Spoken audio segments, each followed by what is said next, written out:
Hey, friends, I'm Janet Varney, and I was the voice of Korra in The Legend of Korra. And I'm Dante Bosco, the voice of Zuko on The Last Airbender. And we're your hosts for Braving the Elements, Nickelodeon's podcast celebrating all things Avatarverse. Whether you're a bender or a non-bender, everybody's welcome, even if you're not from the Fire Nation. That's very generous of you. Listen to Avatar Braving the Elements on the iHeartRadio app, Apple Podcasts, or wherever you get your podcasts. Hello, Discover here to explain our cash back match. Here's how it works. We give you cash back for using your Discover card on the things you were going to buy anyway. Then we match that cash back in your first year. And that's why we call it Cashback Match. Now to recap and say cashback one more time. We match all the cash back you've earned at the end of your first year automatically. Discover. Exceptionally common sense. Learn more at discover.com/match. Limitations apply.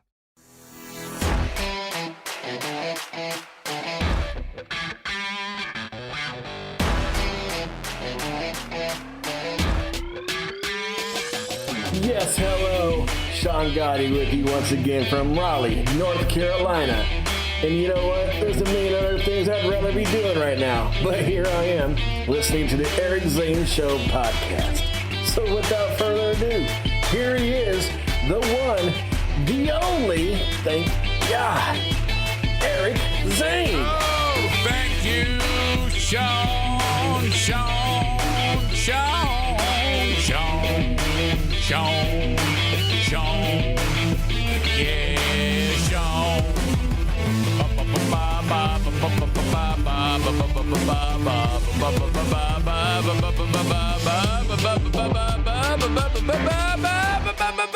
Welcome to the Eric Zane Show podcast, a daily show where I discuss news, nonsense, and my personal adventures for a couple of hours every day. Right here in the Baldwin Ace Hardware Fear Bunker Studio. Okay, thanks again for joining me right now. You are all spectacular as we start out on a fresh day of, talking about things, hopefully getting a few laughs here, keeping the car between the lines. Another busy week culminating. It doesn't end, though, right away. After this, we have the Patreon bonus podcast. And then tonight, the Ben and Eric Patreon podcast happens at 7 p.m.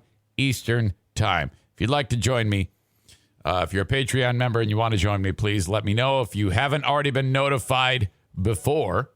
Otherwise, I basically just take the same email and resend it with a different link on it. For you to join us in the virtual audience. Again, things that just didn't exist prior to everybody, this whole pandemic nonsense. It always drives me crazy. People say, yeah, back when the pandemic was going on, it's like, it's still here. We haven't really gotten out of that yet. It's still going on. Just because you can go to the Polish lady's pizza joint, I don't even know if she reopened. That doesn't mean it's not over. It's still a thing. In fact, I was talking to my brother. I go, hey, so what do you want to do with Dad? Dad's, when it comes to the pandemic here and visiting him, he's not really about big crowds of people. He goes, well, why don't you ask them? So I call him up. I go, hey, Dad, good. Hey, how are you, guy? Joanne makes all the decisions for obvious reasons. So I go, where's your head? How do you feel about all of this? Us visiting you for the holidays. She goes, well, we have a small house and everything is probably fine, but we don't want to risk someone transmitting the virus to us. Even though there is obviously all the protocols in place to keep us safe. So, if you have 4 people come over, I go, well, that's totally fine. Now, that's perfect. We'll just, a handful of us will go over there. Originally it was going to be like my brother's family and my family, but it's just too many people, They got a small place, and it'd be elbow to elbow, like a fucking super spreader event. Probably not a great idea. And I go, well, this is what we'll do. We'll show up there, and then we'll all just be masked up and, just kind of sit a little further apart from each other. Just don't want you in any real risk of jeopardy. I mean, we'll kind of finesse this. You're probably going to be fine, but just to be sure, we'll keep our numbers low. And they're like, that's fine. So the plan is in place. Sunday the 26th at Meathead's house. I'm going to bring the food. I'm going to cook for them all. Might have to bust out the shish kebab recipe because that's like my dad's favorite. That is like my dad's favorite. And so I was talking with my brother, and he's like, yeah, so we'll go separately. And so it's all worked out. I'm excited about it. A week from this Sunday, that would be the 26th of December. Coming to grips with this idea, I said to Jim, he goes, well, why don't just Diana and I and then you and Sandy go and we leave our kids at home? And he made a perfect point. And he goes, I don't know how many more Christmases we have with these people. And I'm like, fuck. There it is again. It keeps manifesting right in my face. That is oh boy. I don't even like to think about that. Hang on. I got this coffee, and you know me. I got to drink it before it gets cold. Hang on.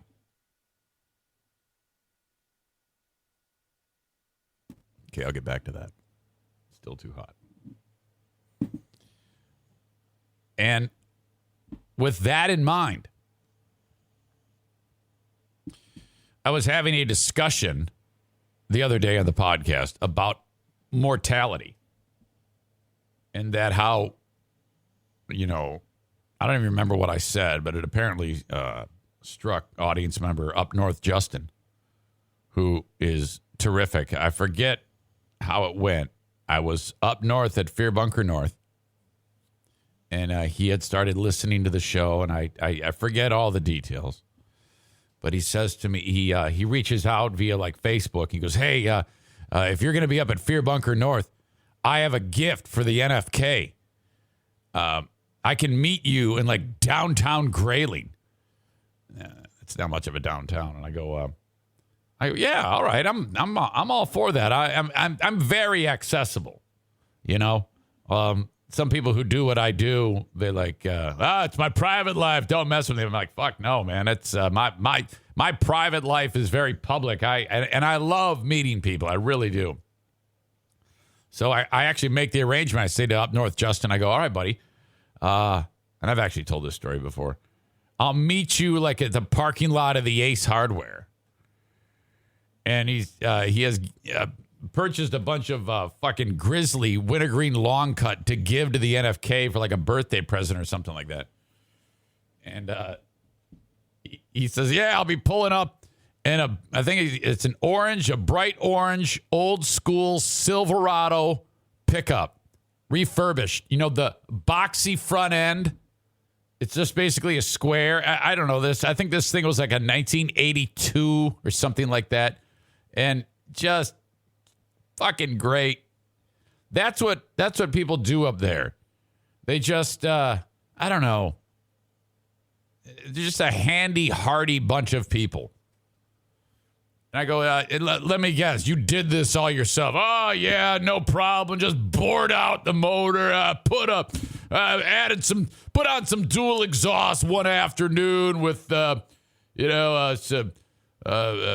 some glass pack mufflers, just threw that on. Then I rebuilt the motor and put a new 4-barrel carburetor on it. And then the next day I painted it up and it's good to go. It's perfect. And it is. Like, holy shit, look at that thing. So I got to meet this dude. We hit it off. And, that's kind of how I roll. So it was, and I'm smiling. This isn't funny. I was talking a short time ago on one of the shows about, that day is going to come. That day is going to come. It's going to come for all of us, but I don't like the idea of even considering a life without like my father in it. I just had to deal with that with my mother but it would be, I think, especially hard with my father. So and it was terrible with my mother. But I don't know. Maybe it has something to do with doing Dear Meathead all these years. Maybe it has something to do with the fact that, I mean, I lived with my mother. I didn't live with my father. And, and frankly, there was a lot of tough times with my mother. I mean, we did not get along for a long period of time. It was, oh God. And she had her quirks about her. I don't want to go down that road, but being totally honest with you, I got along much better with my dad than I did my mom. Love her to death, and I think anybody who knows my mother would know that she was a challenge at times to get along with. So that day is going to come, and Meathead is going to go to the great podcasting studio in the sky, and I am, that bothers me. It's really a struggle. So I wall it off, and then I don't think about it. And I think I talked about it on that podcast that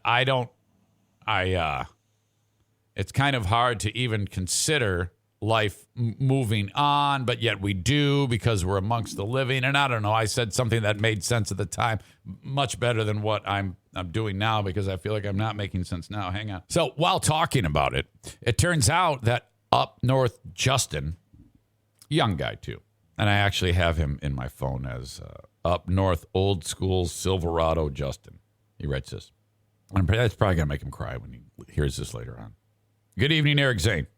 This is up north Justin. I apologize if I'm bugging you at a bad time. I just wanted to reach out and say I was listening to episode 713 as I'm a little bit behind. You discussed earlier about the inevitable passing of your father. And that hit home because I actually have just dealt with that myself. We lost my dad 2 weeks ago, and I've been dealing with it since.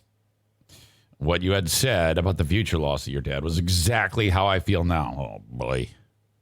Then, listening to your dad on your segment a little later in the episode of Dear Meathead was very entertaining. Well, of course it was. He has a spirit, much like my own father. I'm not reaching out for any kind of sympathy or anything from you. I solely just wanted to let you know that your show is more than something entertaining to listen to. It actually makes times like these a lot better.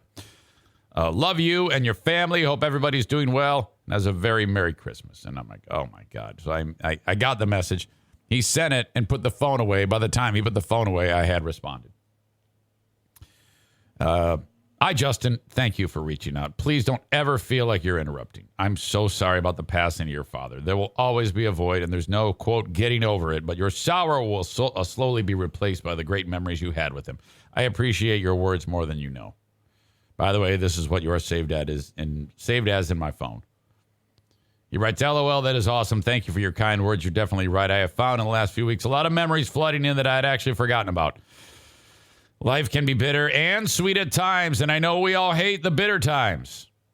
Again, I can't thank you enough for making me smile in these times. Life is an interesting adventure. I'm just glad there's a lot of us around that help each other get through it. And I wrote, of course, man. I'm glad to help. I'll be in the same boat one day. How old was Dad? He said 69. Oh, way too young.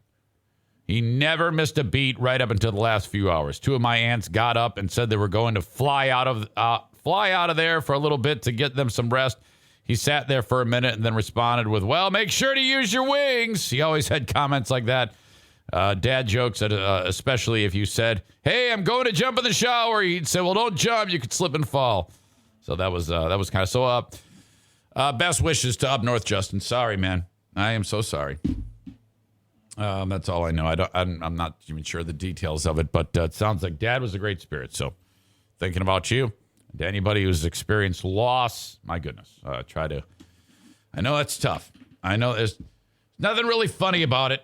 Well, no, sometimes there's funny stuff that happens. But, here we are. Welcome to you. And thank you for being here on the Twitch live stream. And I have news about the Twitch live stream. I met yesterday with the Canadian Twitch guru, number 2, Sean, via Twitch. I'm sorry, via Zoom. And now he has, first of all, badges for how long you have been a member of the Twitch stream community of the Eric Zane Show podcast. If you, as you know, Twitch is brought to you by Irvine's Auto Repair, Grand Rapids Hybrid, and EV. When you follow the page, okay, then you start your tenure. Some of you have a little badge that indicates how long you have been at it. I am seeing the little light blue EZ next to it. All right? That's what that is. Those are badges for how long you have been here. For every, I think it's 1 month, 2 month, 6 months, a year. It's a different colored badge you will get every time you make a comment. And then when you send a message, like I'm writing hello, and I see that another great Canadian audience member, Mike, has figured this out.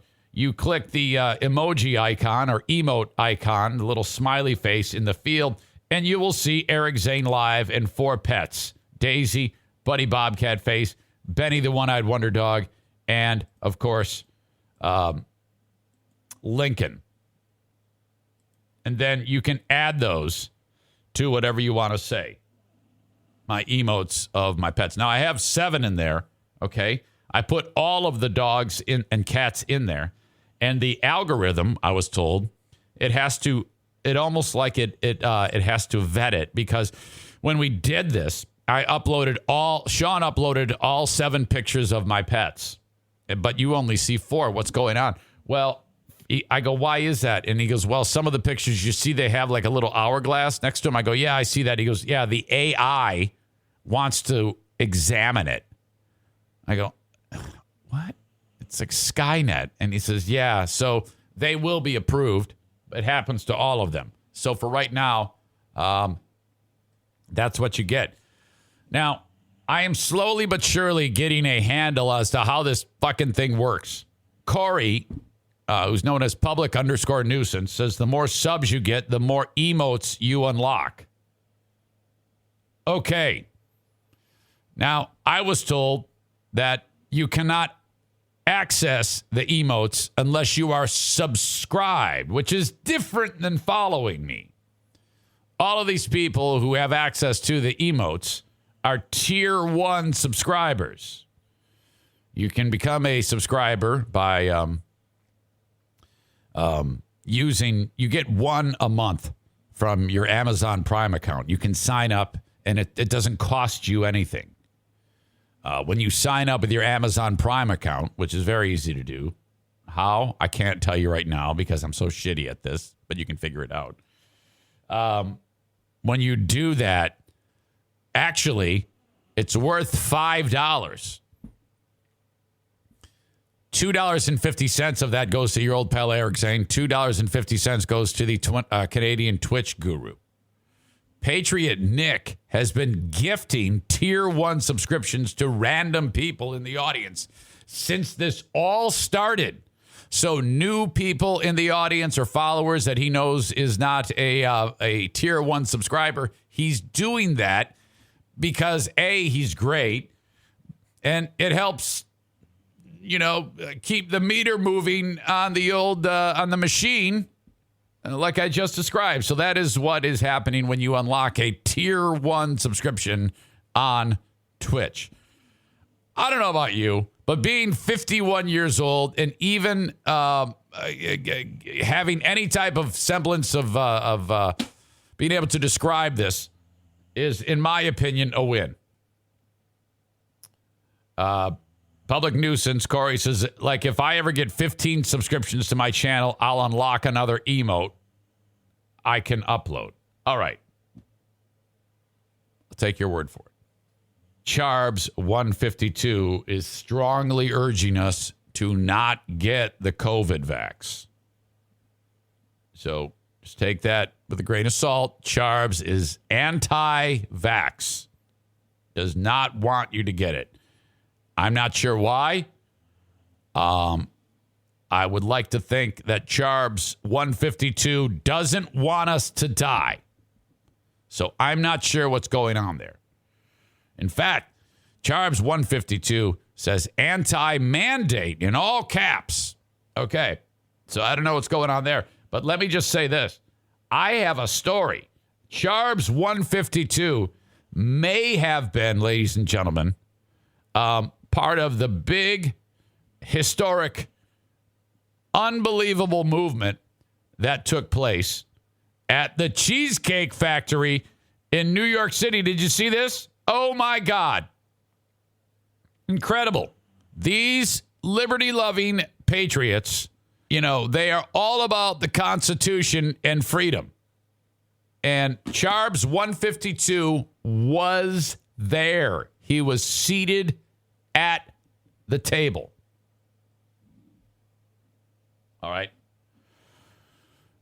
More on that in a bit.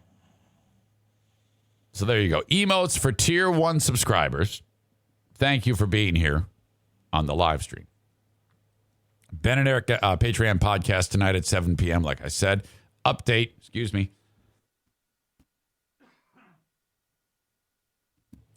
on the Great Food Giveaway 2. Brian M. dropped $50 into my bucket from the last time, or the bucket from the last time we did a podcast together 24 hours ago. That puts us over $4,000.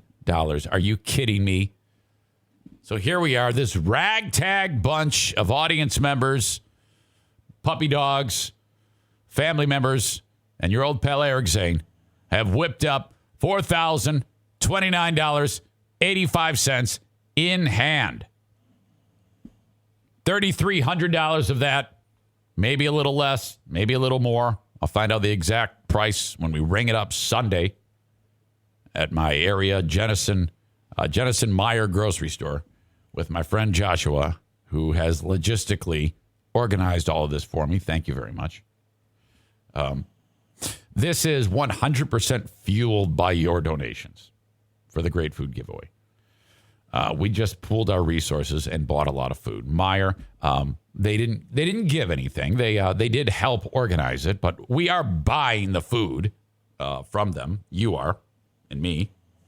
But they did, in fact, help me organize it and logistically get this together. And they are gathering all the food so that Mike Ball, we can just pull up with the trailer, put it in his trailer, and then haul it off. So thank you to them. I appreciate the logistics. You're easy to work with.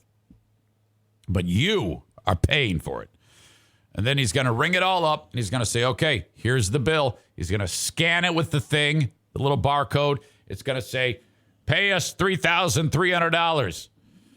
I have taken all of the money that you have sent to me, Venmo and PayPal, $4,029.85.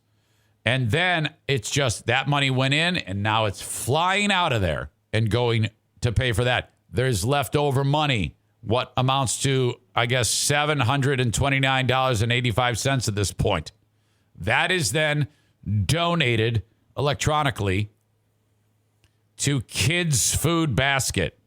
They get a big pop from this. Now I want to ensure that there's going to be people getting the food. So if you know anyone who is in need in your community, would you please do this for me on your social media? Because, I love Facebook. I love promoting things on Facebook. But because I wrote asterisk, $CK, you on a post, I was banned. They got a close eye on me. So I can't make an event to post it. So I'm again turning to you on your social media. If you could just write on Thursday, December 23rd at Irvine's Auto Repair, Grand Rapids Hybrid and EV, and you can tag them in it, in Grand Rapids, Michigan. A free Christmas dinner is being given out, no questions asked, starting at 3 p.m. Just drive up, wait, 3 p.m. The distribution starts. Boxes placed in cars. Merry Christmas, or happy holidays, which, by the way, that's the way I say it. I will throw in the happy holidays, but I'm going to throw in Merry Christmas. I really want to kick people in the balls who only say happy holidays. You can't just say happy holidays. You got to put in a little effort. You got to say Merry Christmas and happy holidays. That's what you do. Merry Christmas and happy holidays, not just happy holidays. Put the food in the car. Grand Rapids Pit Bull Alliance is a group of amazing volunteers. They don't just help pit bulls. It's animal placement, animal support, animals that need shelter, fostering, things like that. They are going to be there with piles of donated pet food for those people, not for them to eat the pet food, but to feed their pets. That costs money. These people are, some of these people are really struggling. So that's it. That is it. And it all, again, this show has always been me not knowing whether I'm where I'm at, coming or going. We do fun things, and then I forget about them, and then you guys remind me. I give you all the credit. I always have given you all the credit. For some reason, just me sitting here seems to work. But you're the ones that say, hey, Eric, you need to talk about this. Hey, Eric, we should do that again. That's how we do it. So we've got just under a week until the actual giveaway. So that's awesome. I'm kind of ramping it up, and I want you to spread the word on Facebook for me for these folks who are in need. I would love nothing more than a line of cars all the way down Stafford. And in a span of 25 minutes, we give it all away.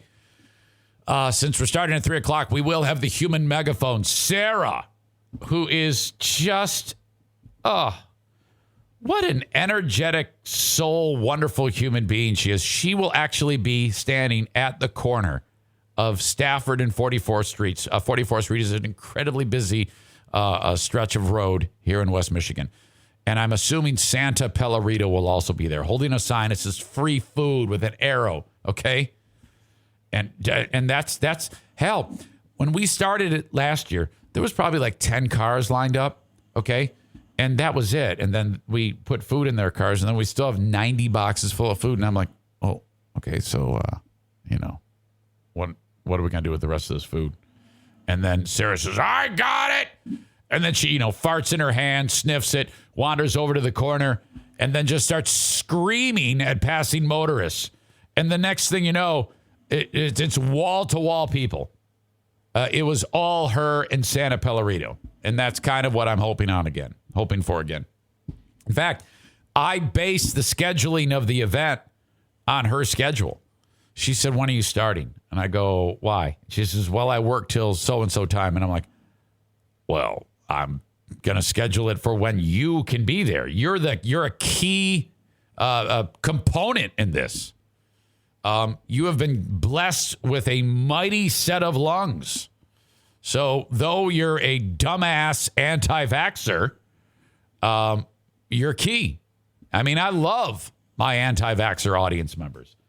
I don't hate anyone. I love them more than anyone because, they need that. They need that. There's something, because they're absolutely defective. There's something missing in their soul that makes them not think straight. So I love my anti-vaxxers even more than my vaxxers. The vaxxers are clearly superior, but my anti-vaxxers, I love them just as much. We all get together in a big party setting. Saul will be there. My God, if you want to volunteer, boy, I have done a terrible job at getting this sign-up sheet out there. Where the hell is it? Okay, I think this is the one. There is a sign-up link for the Great Food Giveaway, and I'm going to include it right now. This is the sign-up link for the Great Food Giveaway. It might say on it that it starts at 2, but it's 3. Starts at 3. We're going to start staging the food at 2. Put it in the boxes, okay? Charbs 152 says, anti-vaxxers are the only true Americans left. If that's what makes you feel good, you can say whatever you want. I can't create a public event in Zaniacs United because it's a private group. That's okay. That's okay. Just share the sign-up sheet and tell them what's up, and we'll do our best, and we'll figure it out. I've been talking with my friends at Fox 17, and I think that they're going to publicize it for me, so that will help. So just because I'm banned on Facebook right now doesn't mean we won't be able to do what we like to do. Sarah Rookrock says, oh, my God, you ass. I did not fart in my hand. Well, I don't know that. I'm not with you all the time. I mean, come on. So that is, now Saul says he's going to be there. Blind Saul is going to be there. And he says to me, and I'm a little confused, because he says to me, and I'm just going to come out and say it, Eric, if you're going to need some bodies, I can be an extra set of hands for packing food. And I'm like, Saul, I know all about your go-get-'em attitude. I mean, you played paintball with us before, and you can't see shit. Can you please take me through what you're planning on doing to help us? I mean, how does that work? I mean, I don't want you to be in the staging area, and then, people are taking couple of cans of corn and things of gravy and appropriately because they have, vision, putting the right things into the box. I don't want you grabbing a box full of gravy because you're just rooting around and think, well, this has got to be corn, but it's not. I don't want you giving 10 jars of gravy to some person. I don't want you wandering in the street holding a box of gravy and getting greased by a 1972 Chevelle peeling down the street, and then the gravy goes flying, and your head flies off. So I'm a little concerned about that. Safety is key. I don't know. I mean, take me through that. How's that going to work? I would require an orange vest and perhaps a hard hat. You could be the supervisor, and I could just tell you to swing your cane at people who appear to be not working. I'm looking at you, Schaefer. Okay. Thursday night football last night. The Chargers and the Chiefs. First of all, the Chargers drafted a quarterback last year by the name of Justin Herbert from Oregon. And they weren't great, but they weren't terrible. And now they're like a contender. This is like a playoff team. And I'm like, why can't the Lions ever have that? Where, you just I don't know.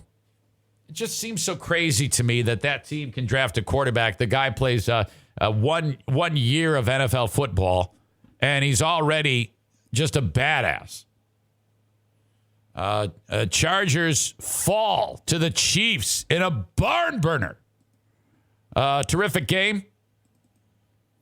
And the Chiefs, again, they are really hitting on all cylinders. And so the Chiefs beat the Chargers in this one. But the story that is going on in this game is there was a scary incident, as you can see here in the clip. The Chargers are in the red zone. Justin Herbert is going to throw, and tight end for the Chargers, Donald Parham, has the ball in his hands, and then he drops it. And then, you think, oh, well, no big deal. He dropped the ball, whatever. And then this guy here is like, yeah, rubbing it in his face. Hell yeah, that was a great defensive play by me. Watch it again. Okay. So this guy actually is wide open. I mean, he should have caught the ball, and this guy is getting ready to celebrate in his face. But right here, you can't see it too well. It's not the greatest. It's a little fuzzy. But his head hits the turf. Now, I'm really shocked at how devastating of an injury this was, because, I mean, in football, that's like every single play you hit your head But it now see how his arms are doing that? Okay. That's a telltale sign that you are going nighty-night and you have a massive concussion. And in 10 years, you're going to shoot your family with a shotgun. That's what that means right there. When your arms go out like that, that means terrible things are in store for you because you have the worst concussion imaginable. You are out cold. Look at. And this guy comes like, hey, what's going on? Hey, you asshole, you dropped the ball. Hey, uh-oh. His arm's still out. He is unconscious. Look at this dude. He's gone. Camera's right in his face. You're like, oh, my God, look at this. He is nighty-night. Wow. And it was one of those scenes, man, when everybody gets freaked out. They drop to a knee. Better angle. Here. Catch. Boom. Watch this. This might. Yeah, that doesn't look as terrible as it should. And then what is this here? Is this a body bag? Are they bringing out a body bag for the guy? No, that's the stretcher. Shit. But, okay. Went to the hospital. Stable condition. He has I guess some type of really horrible concussion. But my God, what a fucked up game that is. And if you're, Jesus, what happens is these NFL players get these terrible concussions, and then one of two things happens. They get like CTE, chronic traumatic encephaly or something like that. It's some horrible brain disease where the brain just becomes like, hey, Parker, how are you? It becomes like Swiss cheese. And then, or they get Lou Gehrig's disease, which robs them of whatever, of their mobility, and their body just wastes away. Joanne, my dad's wife, my stepmother, her stepfather, it was horrible. It was the worst case of Lou Gehrig's disease ever. This guy, his name was, we just called him Schmitty. Because typically if someone gets Lou Gehrig's disease like this guy for the Chargers, he's probably got it right now. Okay. In fact, Lou Gehrig, the actual baseball player, he got hit in the head more than once with a pitch at a time in baseball when they didn't wear helmets. Think about that. You're playing, but you line up, you get in the batter's box, and you have no helmet on. What a sick, sick world. He ends up getting Lou Gehrig's disease. In fact, when Lou Gehrig made that announcement, today I consider myself the luckiest man, or whatever it was, he actually had it at that point. He was experiencing symptoms of it. In fact, he used to swing the bat. This is a true story. He'd go up to bat, and at the end of his career, his left arm didn't work. So Gehrig would go up to the plate, and he'd hold the bat with one hand. You can look it up. There's video of it everywhere. And in one particular moment, you read his lips, and the catcher said, what's wrong? And he said, fuck it. My left arm won't work. And the catcher said, well, what the fuck are you going to do? He goes, well, I'm better than all you fuckers anyway. I'm going to hit a home run. And the catcher said, yeah, bullshit. And so Lou Gehrig steps up there holding the bat with his right hand. And you know what he did? He got hit in the head again because the catcher walked to the mound, all right, and said, hey, man, this asshole, his left arm doesn't work anymore. He says he's going to hit a home run, so I want you to hit him in the head. So then the pitcher, I forget what his name was, but I think he threw it like 120 miles an hour. He hit Gehrig in the head with the ball, no helmet. The bat goes flying. And so then Gehrig is like, holy shit, what am I going to do now? So at this point, his right arm doesn't work. So then they had to put in a pinch hitter. And so he finished that game, and then that was it. He never played again. Unbelievable. Adam says, did he charge the mound? Actually, yeah, he did. He got up, and he went to charge the mound. But his brain was so messed up that he ran the wrong direction, and he attacked a fan. But he had no arm movement at this point. Both arms were completely useless. So he just ran without any arm movement, and then he dove into the stands and started headbutting people brutally. It was a horrible incident. And then the game ended, and then he made his announcement that he's retiring. Not a lot of people know about how it took that weird turn. It's horrible. So Joanne's stepdad had it, and okay, he had a rare development because it was like Stephen Hawking. Because sometimes Lou Gehrig, it'll end your life quickly, robbing you of your mobility. It's horrible, and then your ability to breathe. Sometimes it'll stop, like it happened with Schmitty. It went all the way up to his neck. Couldn't breathe, couldn't move a muscle, but the disease stopped progressing, and it didn't kill him. So he's on a ventilator that it goes through a hole in his neck to keep him breathing. He can blink and move his head. His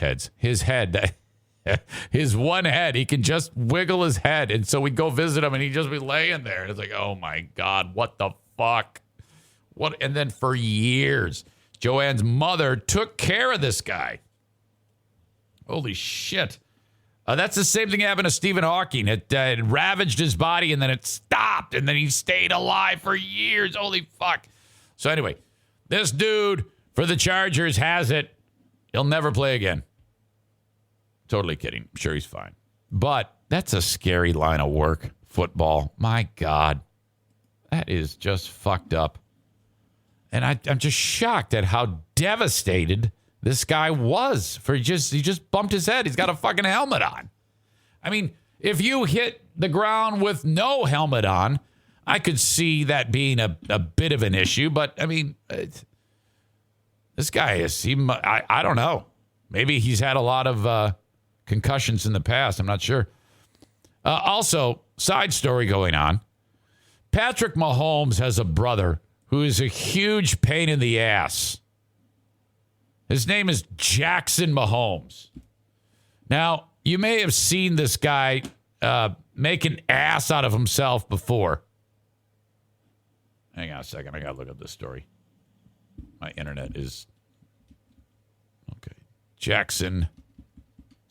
I had it, and then the story just kind of vanished on me, so we can't have that. As I understand it, Patrick Mahomes seems like a great guy.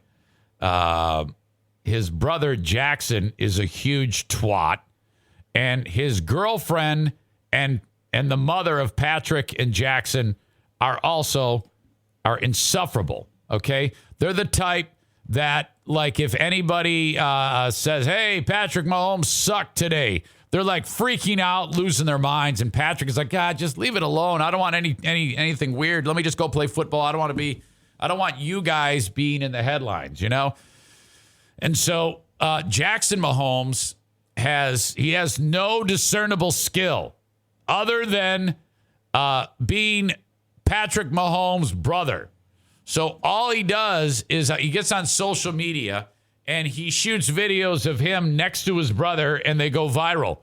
And then he likes to dance. That's what young people do these days. They just go and they dance on TikTok.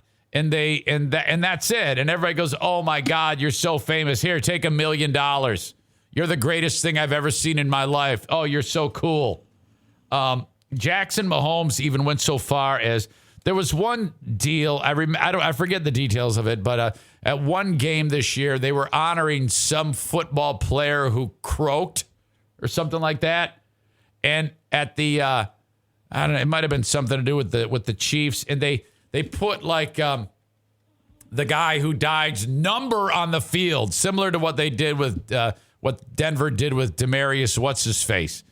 and Demaryius Thomas the other day. Well, the Chiefs did that, and then Jackson goes on the field and does one of his fucking TikTok dances on dead guy's logo, on his number on the field. So, you know, it wouldn't have surprised me if in last night's game, when the guy hit his head and everybody thought he was dead, but really he just instantly got Lou Gehrig's disease. Jackson Mahomes, I'm surprised he didn't wander onto the field and dance on the injured player or sit on his face or something like that, or get his salad tossed. I don't know. It just seems like something that this Jackson Mahomes would do. He just is always doing shit like that. He's annoying as fuck. Okay? And there's been some other things that have made people like, oh, God, he's just an asshole. He's definitely not Patrick Mahomes, who seems great. This twat went into a bar in Kansas City with a entourage. And it's a small place. And he walked in and said, hey, I got a group of 15. Where are we sitting? Or whatever. And they're like, I hate to break the news to you. This is a small place. We can't accommodate that many people. And he's like, well, fuck that. I'm going to talk about you on Instagram. And then he walked out of the fucking place and he lit into him. And he talked a bunch of shit about the joint. Well, the place did not go quietly into the night. It's called SOT Social. It's a bar in Kansas City. They responded in a lengthy Facebook post that is now down, unfortunately. That's okay. I've got the highlights here. Because the bar, they put him in a fucking body bag with what they said back to him after he lit into them. Now, take it from me. I know what it's like to rip somebody a new asshole and then feel bad about it. But this is not one of those instances. This shouldn't be one of those instances. They should double and triple down on this. But they didn't. They backed off of what they did, and I'm pissed off about it because Jackson Mahomes is a fucking asshole. SOT Social, a bar in Kansas City, wrote in a lengthy Facebook post on Wednesday claiming that Jackson Mahomes was trying to crush the business after he and his group weren't seated. The bar said in the post that they have some apologies to make.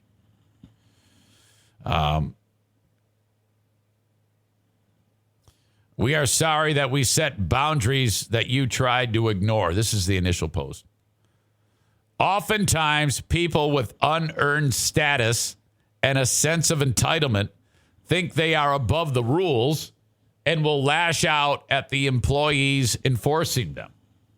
SOT Social wrote. We are sorry we could not seat your very large group. As you probably saw, our bar is very small. We are sorry that you have the reach that you do, or at least that you think you do, and that instead of using it for something positive, you decided to use it to try and crush a small business. We survived a global pandemic.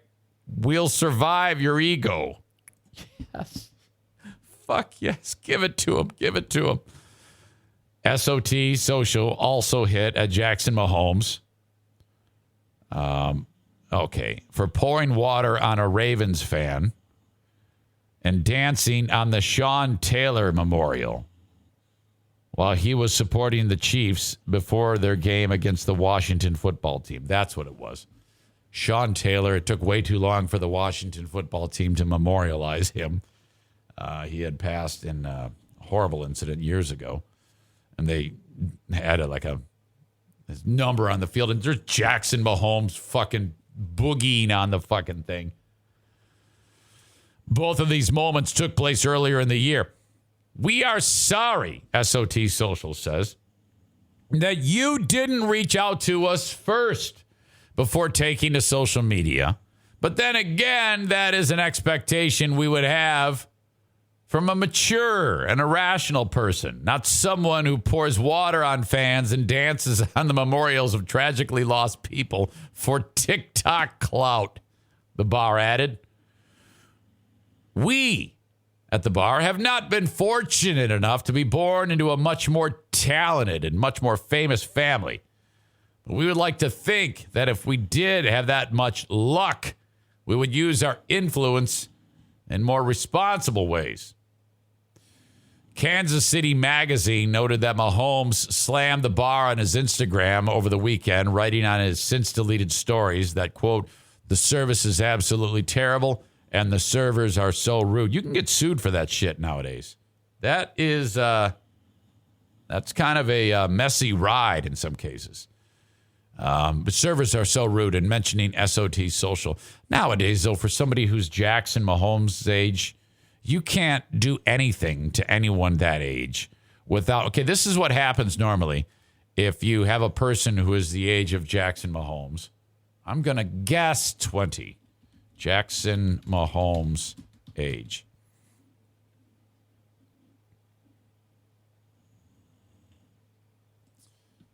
$21. If you do what the club did and just say, no, I can't help you, and anything other than assist them, this is how they're going to respond. They're going to say, you invaded my safe space, and I feel so terrible, I'm now going to kill myself. I'm going to do one of two things. I'm either going to kill myself because you're in my safe space, or I'm going to mercilessly brutalize you on social media and dance on the San Diego Chargers tight end who had a concussion. So dance, suicide, or I'm going to brutalize you on social media. Those are the only options that a 21-year-old has at this stage of the game. You thought millennials were bad. Millennials are boomers compared to the Zers. Is that what they're known as? Gen Z? They are the worst. The absolute worst. Everything is life-altering, end of the world. I have one of these in my midst.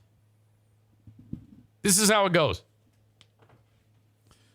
Dad, yes, I am so stressed. You won't believe this level of stress that I'm under. Well, what is it? How can I help you? I have to buy Christmas gifts for people, and I don't have enough money. Okay. Who are you buying for? And she lists 97 people. I go, well, you can't buy for that many people. You're going to have to pick one or two. How else can I help you? But no, I'm stressed. I can't. They're going to buy stuff for me. I go, there is nothing you can do unless you have a magic wand or you become a sex worker or something like that and you need a quick buck. There is absolutely nothing that can be done. So you can either here's your options. You can do what I suggested, dance, throw yourself off the roof, or have a temper tantrum. Go to a restaurant and indict them. These are your options. That's all in your playbook. Make a decision. Roof, dance, indict a business, and blame everybody for your problems. Some of the millennials do still blame for the problems. See our Lord and Savior, Joseph Christ. But the Zers are the millennials on steroids. That's what they don't have jobs. They don't work. All they do is blame and overreact. Okay? That is in the playbook. Dance, tall building, indict businesses, temper tantrum, roar, roar, roar. On Thursday, SOT Social backtracked. They apologized. You see, this is part of the problem. You cannot, after you put a fucker like Jackson Mahomes in his place, you cannot apologize. You need to double and triple down, okay? Do anything but apologize. If you really want to take it to the next level, throw a Molotov cocktail through his front bay window and burn his house down at this point. You don't apologize. What I just read to you was labeled as a fake apology, and it was. It was all tongue-in-cheek and snarky. So now they have pussed out and they released this. It's time to talk again. Yesterday, we released an apology that was anything but authentic. The team at SOT is committed to providing every guest that walks through our doors with the best experience possible while treating them with respect and humility. Yesterday, we failed to meet those expectations. So what you got here is probably some 20-year-old rich fuck owns the joint and told these boomers who run the joint to fucking apologize because that's who goes to this bar. That's what this is. Social media can be used in so many different ways, and yesterday, our team used it to personally attack, yes, and question the character of someone we do not know personally. What? Not, so what? Out of all the ways this situation could have been handled, we did it the wrong way. So they are enabling, they are free beer and hot wings-ing this behavior. Okay? Jackson Mahomes is producer Joe, and SOT is free beer and hot wings. They are letting him off the hook. They are saying, no, we were wrong in ripping you a new asshole. You go ahead and you act like an asshole whenever you don't get your way. That's what they're doing there. Oh, my God. We want everyone to know that we acknowledge our shortcomings in this situation. And even though we failed to meet our own, and we're sure many of our followers' expectations with our social media presence yesterday, we promised to do better, to be better. Fucking assholes. To think before reacting. No, fuck that. You did great. You did a great job. And most importantly, to use our following to bring the community we love so much together instead of being combative and dividing it. Dude, you were responding to an attack. That's what a fight is. You don't act like a pussy. All each of us can do is try to be better than we were the day before. We appreciate and love you, Kansas City. Oh, my God. Fuck. Farzin Vasugian, Armenian, wrote, you guys said nothing wrong. It was perfectly written in response to a clout chaser wanting first-class treatment from a small business.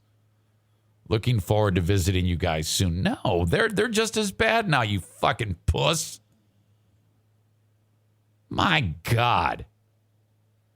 This person writes, I'm actually so disappointed you put this out. Seriously, your first response was spot on. I wish you didn't back down to these whine cancel culture groups and people. It's a huge issue we have now, and it makes them feel stronger that they are right when companies backtrack like this. Amen. Yeah, I don't understand why they did this. I loved your first apology, and it needed to be said, which was the snark. I can't wait to spend money in your establishment when I visit KC. It's probably going to work out, but I think this looks so weak. Oh. Jesus. I think the response by the restaurant is actually as bad as what happened in the first place. The response to their first post, which rubbed Jackson Mahomes' nose and shit. God, that kid's an asshole. I cannot stand that kid. If you were to follow him on any of his social media, in the videos, he's sitting there making an ass out of himself. His brother has no idea he's being videoed and just like looking at him like, fuck you, you little fuck. I hate you. Oh, God, what a piece of shit. I don't know how Patrick Mahomes responds. I mean, when he plays football, he obviously is very sound mentally, Patrick Mahomes, because this is the type of shit that gets under people like him who run at a very fine level that can get them off their game, you know? You don't want that. I mean, he always has to put up with this piece of shit. If I'm the Kansas City Chiefs and Andy Reid, I put a hit out on the Mahomes family. And because you don't want Patrick Mahomes to be distracted by all these assholes. So maybe just a kidnapping and lock him away or something. Just get rid of him. You don't want these people screwing with the chemistry of the team.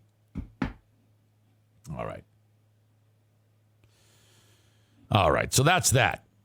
Jackson Mahomes is an asshole. All right, folks. As you know, in addition to following the show on Twitch, you can, as always, download the audio podcast wherever you download podcasts. Please throw a 5-star review at me and say some nice words or not. That's up to you. I like to see who's enjoying the show. If you have something to say, please say it. The show is, of course, on Facebook when I'm not banned. Facebook fight. Facebook fight. Stu McCallister. Facebook fight. You are wrong and I am right. You are a stupid prick. You can't suck my big fat dick. This is another Facebook fight. Stu McCallister, talked to him yesterday.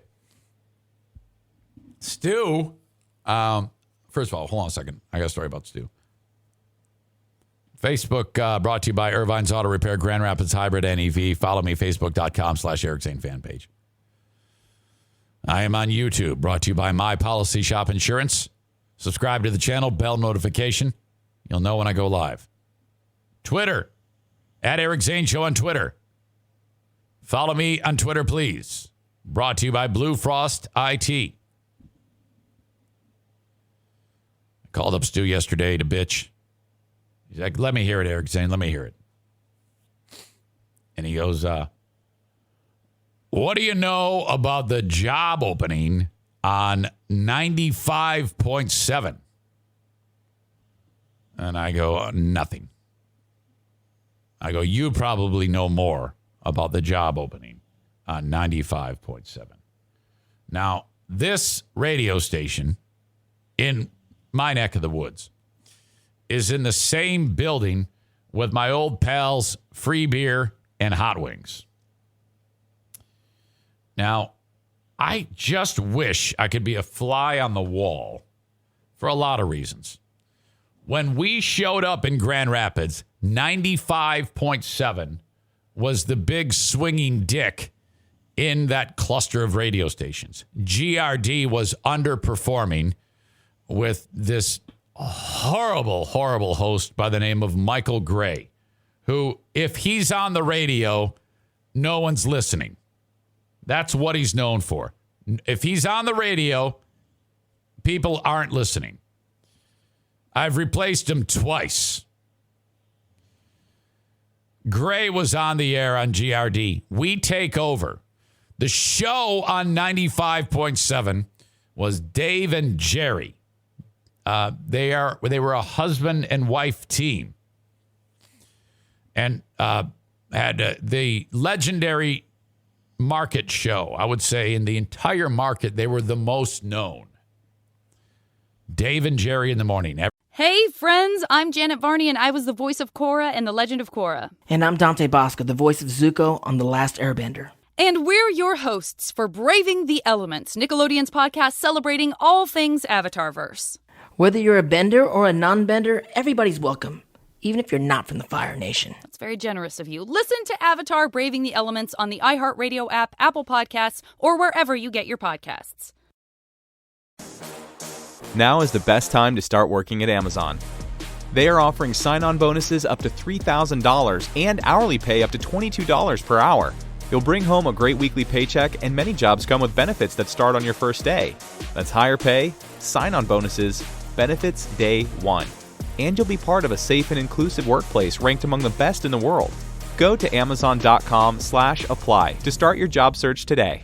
Amazon is proud to be an equal opportunity employer. Everybody listened to them. Nobody listened to GRD because Michael Gray sucks dick. They needed a show that wasn't terrible, so they brought us in. The rest is history. But for about a year and a half, Dave and Geri were dominant. And they had these huge egos.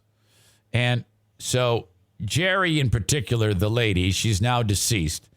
I'm not saying anything out of school here or anything ill about the dead, but she did. She was had a lot of clout, and you kind of had to handle her, take it easy with her. You didn't really want to upset her because, I mean, we didn't want to go in there and just piss her off. I mean, she's the big show. So she was so big that it was all nepotism. It was Dave and Geri in the morning, and then they needed a producer, so they hired their daughter. And then her name is Casey, very nice. And then they would bring their dog in. They had a dog named Rowdy. So she would carry this fucking dog down the hall. And in a weird twist, Freebeer, Eric, and Hot Wings, we used to make fun of them behind closed doors about how, oh my God, what a bunch of fucking clowns. All the nepotism they're carrying. They bring their dog to work. Oh my God. Which, by the way, it's come full circle now because the studio that they were in on 95.7 was the big studio. It was like the biggest of all of them. GRD was in this little closet. Well, as time would pass, GRD would surpass them. And then much later after I left, they made the decision to pull 95.7 out of that large studio because no one listens to it and put GRD in the studio, which is, if you work for 95.7, you're like, what the fuck? That's fucking horrible. So they threw 95.7 in a closet, and now I swear to God, Freebeer and fucking Joe bring their dogs to work. The same thing we made fun of for years when Geri would bring her dog to work, Rowdy. Now these assholes bring their dogs to work. Fuck. I wonder if there's ever a moment that they go, hey, do you remember we used to be really rude to them about bringing their dogs into work? And here we are doing the same thing. And oh, by the way, we're the old show that now occupy their studio. Holy shit. It's a long way around for this story. I just figured I'd go down that road. But anyway, 95.7, they had Connie and Curtis. Remember that? And then I guess nobody liked Curtis, so they shit-canned Curtis, and they bring in Fish, which is Connie's old radio partner. Oh, my God, drama. They get out of here, Curtis. You're out of here. They bring in Fish, and then Fish, doing the Connie and Fish. And then Connie dies. Connie fucking died. Oh, my God, she had a horrible bout of cancer, and that was just terrible. And so then Fish is on the air with this nice girl named Christine, and then they're gone. Oh, my God, what happened? I thought they were doing fine. And so, I don't know. I have a bold prediction that Fish is going to wind up on 105.3. That's my prediction. 105.3 is going to hire Fish, and he's waiting out his non-compete. I predict that right now. I'm getting ahead of that one. I love you, Rachel, and I love you, Jackie. It's nothing personal. That's just what I think is going to happen. I'm probably wrong. I hope I'm wrong. I don't want you out of a job. For God's sake. Most attractive morning show. All-lady morning show. Incredible. Jesus. Leave them on the air. You don't want an ugly dude taking over for Mrs. America. I mean, that is spectacular. Jesus. So they bring in a new show. And this is a guy who used to be on the radio on 94.5 when it was a country station. Joe Pesh, I think is what he's known as. Used to be known as Flounder on the radio. He is doing the morning show now. Stu wants in, I think. I don't know if he wants in. You know, I should let Stu talk for himself. It's been way too long. Oh, my God. I just got $100 more for the Great Food Giveaway, and I'm going to say it by name because he's given, quite literally, I'm guessing $500. Patriot Nick, of the now $4,129.85. he's given probably $500 of it, maybe more. I know Kate has donated more than once. Nick has donated many times. Holy shit. You guys just are the gold standard. You're absolutely incredible. And I don't want anybody to feel bad by what they gave. You give what you can give. If you can give it, give it. If you don't worry about it. We'll get you next year. This show on 95.7 is hiring. Okay? They need a co-host. Now, I will say this about Stu McCallister. He has tried to get on the radio so many times only to be shut down every fucking time, like brutally, in the worst ways possible. Eric, Hey, buddy, I'm podcasting. You want to chat? yeah, hold on a second. Yeah. How's that? Is that better? Oh, that's great. That's great, Stu. How are you? I am on my way to Toledo. Yeah, you're delivering Dippin' Dots, right? Oh, yeah, baby. Okay. Toledo, you going to burn it down? Oh, fuck yeah, man. It's Ohio. When was the last time you were in Grayling, Michigan? 2 days ago? Did you ever collect money from that one lady who refused to pay? You know, I don't know. If I had to guess, I'd say probably not, but I'm not sure. She had a confectionery business, and of course, that's perfect for Dippin' Dots. I mean, my God. Sure. And then if I remember correctly, she did not pay for the product, right? Yeah, her complaint was because of COVID, and I guess her business wasn't doing as well as she would have wanted. She was like complaining that she didn't have the money to pay, but it's sort of one of those things of like life moves on, lady. I don't know what to tell you. Well, yeah, in that industry, typically the vendor buys it from the distributor, who then is on the hook, sells it, and makes a profit. That's how commerce works, right? Yeah, that's business. So this crazy bitch's idea was buy the product from the distributor. Yep. If it doesn't sell, she doesn't have to pay. Yeah, kind of. Yeah, that's how she was seemingly working her operation. She got very mad when we asked her to pay because she's like, there's COVID and no one's buying anything. And I'm like, that's not our fault. What the fuck? You wanted this product. We gave you this product. Now pay for the product. So did you take the freezer back and take the product, or was it all like just shot? We eventually did get the freezer back. Yep. But the product was not paid for. They kept the product. Wait a minute. I don't know what they did with it because our freezers are colder than a regular freezer. So just do whatever you want. Okay. I guess, so let me get this straight. Instead of selling the product, they kept it and did not pay for it. Correct. So, I don't know what they did with it. So this is felony theft. I don't know if it's that, but it's definitely it's bad business. Do you think it was more than $1,000 of Dippin' Dots? It's a possibility. Okay. I mean, the freezer can hold a lot of dots, so it's possible. I don't know how many she still had in there and how many she hadn't paid for, but the dumb bitch put it in a standard freezer, which then melts the Dippin'. It's not cold enough for the Dippin' Dots. We need a sub-zero. Yeah, it's negative 40 degrees is a regular freeze, a Dippin' Dot freezer. So you put it in a regular freezer, it'll melt, and it becomes a bar.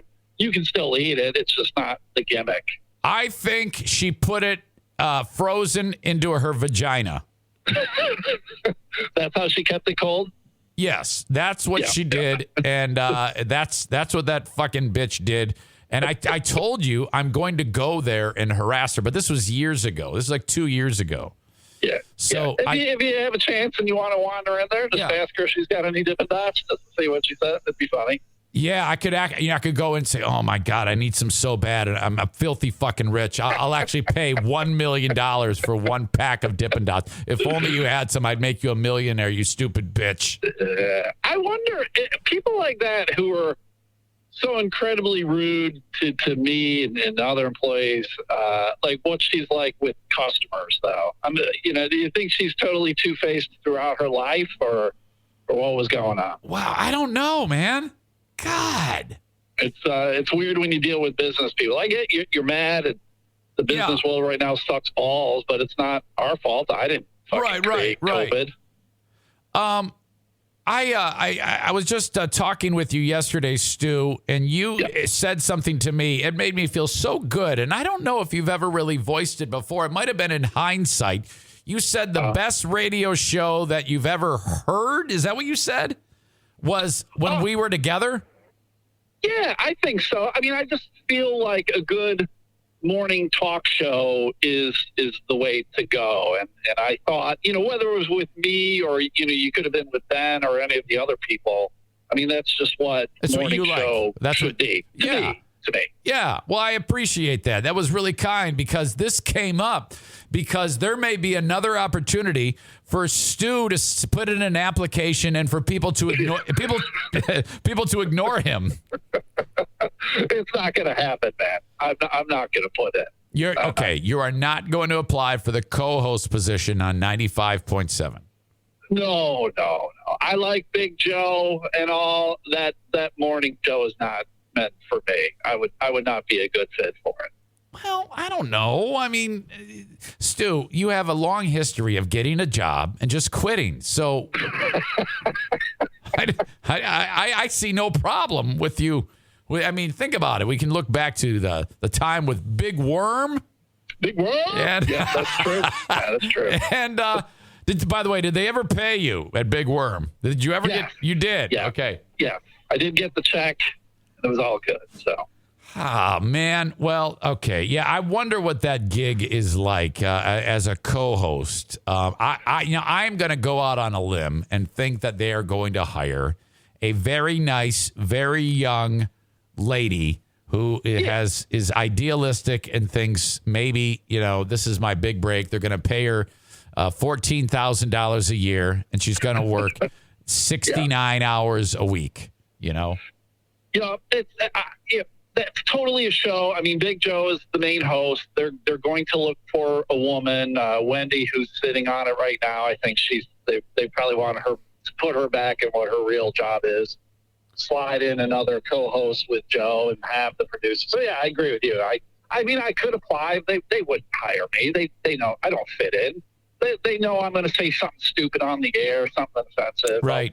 Talk about boobs or something, and I'll get canceled. There you go. Right. Yeah, that's exactly what happens. It's been a little while since we've heard someone in radio get just blown out, just shit can. I think the last batch was Ben and myself. Probably, yeah. I don't recall. They don't allow anybody to say anything kind of even remotely controversial. No. I think everyone's afraid of getting fired, so they're just playing the next Taylor Swift song or whatever. Nowadays, you could be on the radio, and 1 minute before you go on the air, aliens could attack Paris, France, and you couldn't mention it. You could only talk about a new recipe for brownies or something like that. Yes, my boyfriend is flirting with the barista. What do I do? Right. Hey. I don't give a shit about any of that stuff. Hey, your thoughts on the closure January 1 of Dr. Grin's Comedy Club? It's a sad thing, for sure. I think every big city needs a comedy club. I mean, I know there's a lot of stuff going on comedy-wise. I know Big Dick Donnie has got his stuff going on, and there's a lot of other one-nighter stuff. But I really feel like every bigger city needs a club, a hub to kind of keep things going that way. But yeah, I'm assuming another club will pop up in the next year or so somewhere. I don't know where. Right. Well, yeah, that's now Funny Business Agency. Are you familiar with Funny Business Agency, Stu? I'm very familiar with Funny Business, yes. Okay, they blocked me on Twitter. They did? Why? They did block me on Twitter because I interviewed Big Dick Donnie after Funny Business said, we are no longer going to help you book shows. Okay. And at that time, Don explained the scenario, and I think I might have told them to go fuck themselves or something like that. And then I tweeted that at them. And so I think that's why Funny Business Agency blocked me on Twitter. I don't think they care for me in any way, shape, or form. Well, they can get the long list of people who don't care about you, Eric. Speaking of that, rumor has it Funny Girls is out of business. Have you heard anything about this drama? I haven't heard anything about those girls in forever. I mean, I know it was a fairly loosely organized group of people trying to do comedy. I know Aaron was kind of one of the leaders, but beyond that, I don't know. Who do you think is more militant? The Michigan Melissa, the Michigan Militia. I said Melissa. The Michigan Militia or the Funny Girls? I just fucked up my own joke. The Funny Girls, definitely. The Funny Girls are much more aggressive. They are much more aggressive than the Michigan Militia, or Melissa, as some people say. They are the Michigan Melissa, the Funny Girls. Stu, the Buffalo Bills, hot and cold this year, correct? Yeah. Unfortunately, very up and down.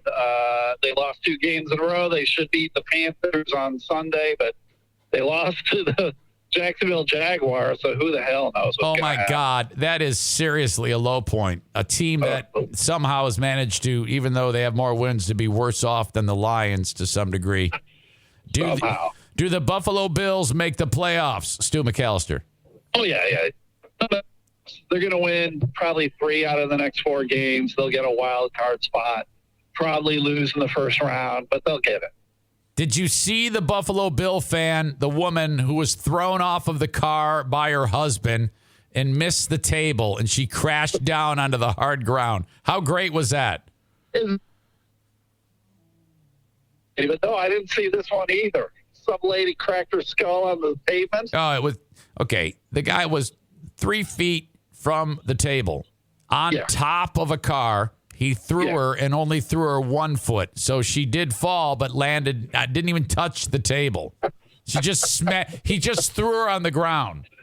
These people, they just get so drunk. They're only looking through one eye. They don't know what the fuck distance is anymore. Depth perception is gone.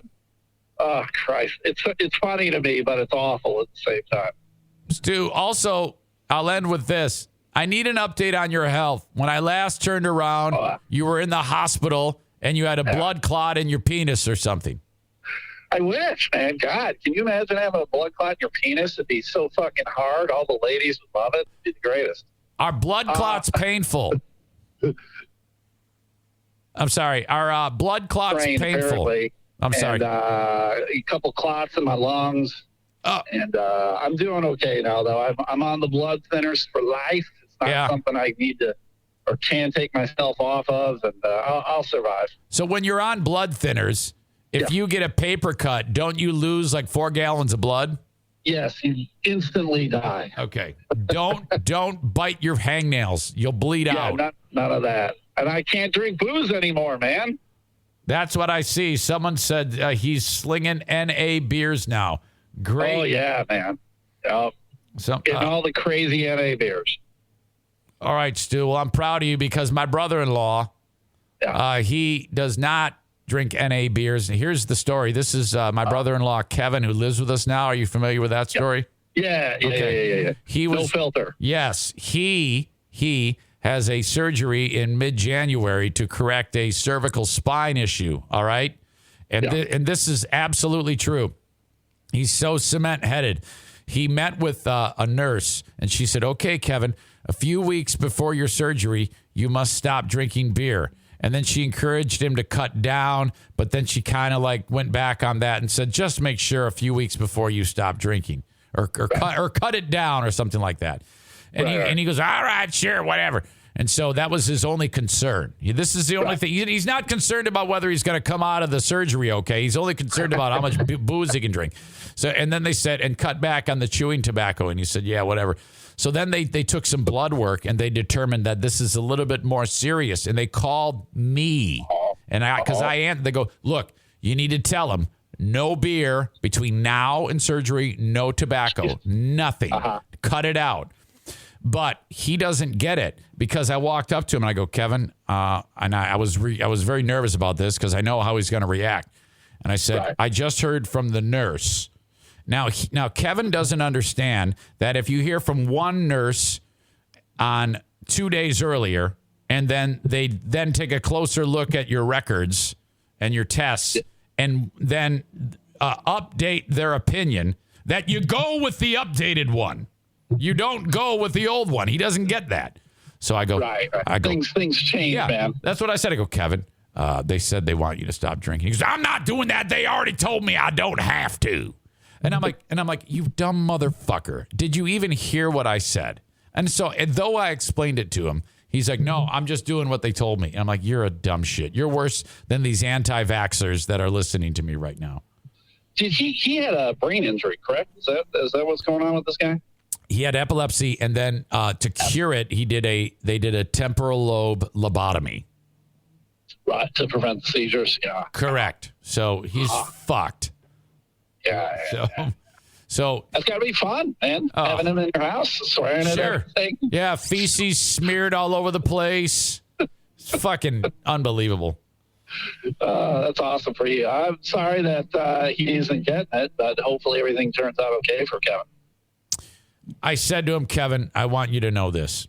You can stay here as long as you want, but I'm going to make fun of you every chance I get for how stupid you are. And that is the end of it. You can live here rent free, but I'm going to make you a star because of how dumb you are. And that's the deal. Sounds like it, man. Take it or leave it. He goes, fuck yeah, I'll take it. Shit, fuck. So, all right, Stu. Well, enjoy the ride. Thank you for your presence. Oh, for sure, man. I appreciate it. I'll talk to you later. All right, get back on the radio, Stu. Thanks, man. Hey, We'll wait a minute. I got one more question. What's that? I got one more thing. How many times have you tried to get radio jobs in your life? I think 3. I think it was 2 with you, and then there was a third one somewhere. It might have been on 105.3. Yeah, I'm not really sure. I mean, way back in the day, I sat in. Do you remember when John Gonzalez and God, what was that other Todd guy? Chance? They did the morning show. Todd Chance? No, not Todd Chance. I sat in with Todd too, but it was the guy. He did stuff on Wood TV. Yeah, that was. I think he's a realtor now. Barnaby. What is his name? Jerry Barnaby. Yeah, Jerry Barnaby. Yeah, I sat in with Barnaby and Gonzalez a whole lot. I've sat in with like a lot of people, and everyone's been like, "This isn't going to work out." I know it. As soon as Stu applies for a job, they like shut the radio down. Yeah, pretty much. Everybody, they're like, "We're reaching the bottom of the barrel. Let's scrap everything." All right. Okay, Stu, I appreciate you, buddy. Thanks, man. We'll talk to you later. All right, talk to you. Goodbye. That's a good idea. Zane, Ben, Brett, and Stu on a morning show. Take my money. Oh, my God. That'd be great. Who knows? Who knows where this will go? Have I really talked for this long? And, oh, my God. I am so far behind. Normally, at this time, an hour and 28 minutes into the show, I am not where I'm at right now. I think I might end up right now doing like 6 minutes of commercials or 6 commercial reads. I got to make up for it. Are you the type of person who hits ahead every 15 seconds? Please don't do that. Don't do that. You break my heart when you do that.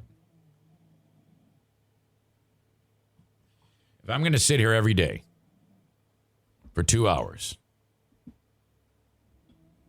you owe it to listen to the sponsors. Because if you don't, then then you're not reminded of what my sponsors have to offer you. Okay? And then when you're not reminded, you won't engage them. It'll be like, oh, yeah, man, I'll just go to any insurance agent. I'll just go to any flooring company. That's why it's so important for you to listen. Do not crush the 15-second button. Please don't do that. One more thing I want to address, because I do this from time to time. The moments that I listen to the Free Beer and Hot Wings show, there is a young lady on there named Kelly. Seems nice. In fact, she's going to replace Joe when Joe gets fired. and he is going to get fired. Trust me.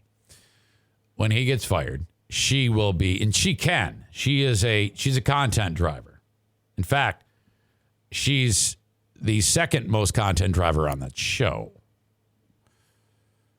Greg and Chris don't drive content. Greg reads things and talks in and out of the segments. Hot Wings, well, come on. Joe does, but he's going to get fired. Her name, Kelly, is a content driver. There was a moment that they did a segment, and it was about things that you don't like to hear on the show. And someone weighed in with something that I've picked up on, and a lot of other people have picked up on too. And she doesn't know what it is that the audience is talking about. And I'm going to explain it. And I hope she hears it. Because she actually said, I don't know what people mean by that. People have said the way the letter R is sounded in words that she speaks that have R. Like great, crush, friend. That's the way you say it. The way she says it is great, crush, friend. There's I don't even know how to explain it. It's an extra level of fucking turbo on the R. That's what you're hearing. So I'm going to crush this book. It's great. Crush, great friend. Bring. She just, I don't know. It's really jarring to hear. So I'm only saying this not to rip her a new asshole. I know it feels like that because I'm saying it, but it's not. That's what they're referring to. Your guys who work with you won't tell you that. They'll just, they either don't hear it or they don't have the nerve to tell you what is happening there. So that is the description. That is what the audience hears. That's what I hear, at least. At first I heard, I was like, what's happening there? And then I finally picked up on it. Armenian symbol maker says, Tony the Tiger like. Exactly. Great. Crush, great. Scorn 1999. Good morning. A bit late to the stream. How's Hitler Zane doing today? I'm fine. Come on now. That's ridiculous. Great Gabagool says she sounds like an old NWA wrestler, Ivan Koloff. All right. I got to get caught up here. If you need insurance, don't hit the fast forward 15-second button. Any type of insurance, please try this. First of all, if you just go and, let's say for your car insurance, you just call like State Farm or Allstate or Progressive, name your price tool and all that bullshit, you are not getting the lowest rate. The thing to do is to get in touch with a licensed independent insurance agent / broker. Their job is to do a ton of searching with whatever company can give you the most bang for your buck. And then when you get this soul, in this case, Frank Fuss, put him on the job and add to the fact that he's just warped when it comes to his love of getting you a great policy. You're going to save so much money, man. Call or text Frank at 616-914-4070. Let's say you already have a policy with whatever insurance company. Call or text Frank and say, this is what I'm paying. Zane sent me. I want you to get me a lower rate. And then just watch it all unfold before your eyes. Any type of insurance. I utilize Frank. The biggest part of my life is for my healthcare.gov policy that I have to purchase every year for my family. And boy, is he great. Oh, 616-914-4070. On Monday, we will announce recipient number 2 of the Bennett Flooring Installation Great Flooring Giveaway. Thank you to Bennett Flooring Installation for doing this. This will be the second installation announced. of a $1,500 home flooring install. The first one, I think, went a little bit above that, but they didn't care. They didn't care. Very, very kind of them. If you are in West Michigan and you need the flooring installed, maybe you did all the heavy work of getting the old flooring out and purchasing your flooring and stuff like that, and got the surface ready. That's cool. It's going to save you some money. But Bennett is going to install it for you and make it so that, when you're 2/3 of the way done, you're not scratching your head going, oh, no, I don't have enough flooring. I'm such an asshole. Shit. And your wife's like tapping her foot looking at you like, oh, you dick. No, don't do that. Pay for it by having my friends at Bennett Flooring Installation do it. You will save money. It won't be cheaper than you doing it yourself, but it's going to look professional, okay? Call or text 616-318-0167. 616-318-0167. The flooring that I want you to buy for that install is from Johnson's Carpet One Floor and Home Discount Outlet in Granville, Michigan. Longtime friend Kent, drop the E, add a U, runs the discount outlet. And so, that is right there in Granville, Michigan, behind Little Caesars. It's a big warehouse. You walk in there, and then you walk onto the floor where all of it's stored. Say, oh, my God, this is on sale. This is so cheap. Why? It's because the owner of Johnson's, his name is Darwin, buys tons of this stuff from all the big distributors, all the big makers, Shaw, Mohawk, and he buys it like super cheap. And like he sits there on the phone, he's like, okay, I want to buy an entire semi full of this Shaw flooring. And then he negotiates with the people at like Shaw.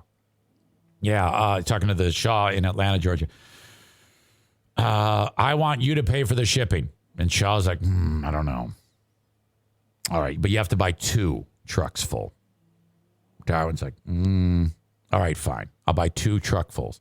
And then 2 truckfuls of flooring, which he knows he's going to sell because it's all the best brands, the styles people want. Shows up. And the only person who has a headache with this is Kent. Because Kent then has to figure out a place in the warehouse to store the shit. It's stacked up like stories high of flooring. And then Kent has to get in the high-low and all right, does he want a whole bunch of this? So he prices it, Darwin prices it along with Kent so low because he's purchased it for so low. It is truly a discount outlet. Get the flooring cheap at Johnson's Carpet One Floor and Home Discount Outlet. Go there, mention my name, and save 10%. Walk in, Eric Zane sent me. And they're going to go, all right, right this way. Everything you see, 10% off. All right?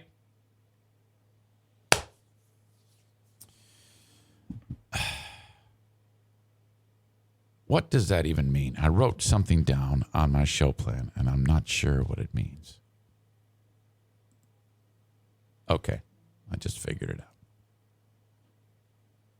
I have more sponsors. You have to listen to these because the show only goes to like a little bit after 10. I give you my 2+ hours, but at some point I got to get these in. It's the way it's got to be. If you're new to Twitch, when you write me a message, you'll see 2 little icons in the field there when you send me a message on Twitch. One is for bits, I think.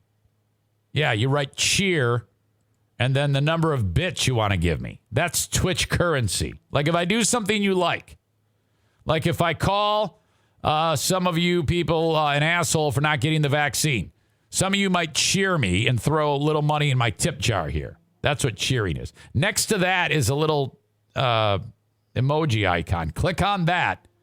Go to Eric Zane Live, and you will see my 4 pets.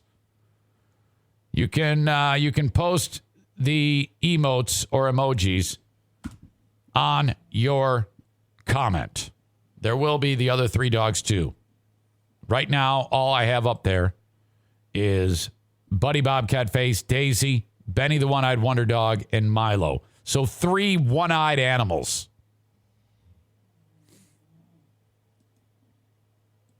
Kyle says, is that what we can show points for? I don't know what that even means. What the fuck is that? Is that what we can show points for? Hell, I don't know. I'm 51 years old.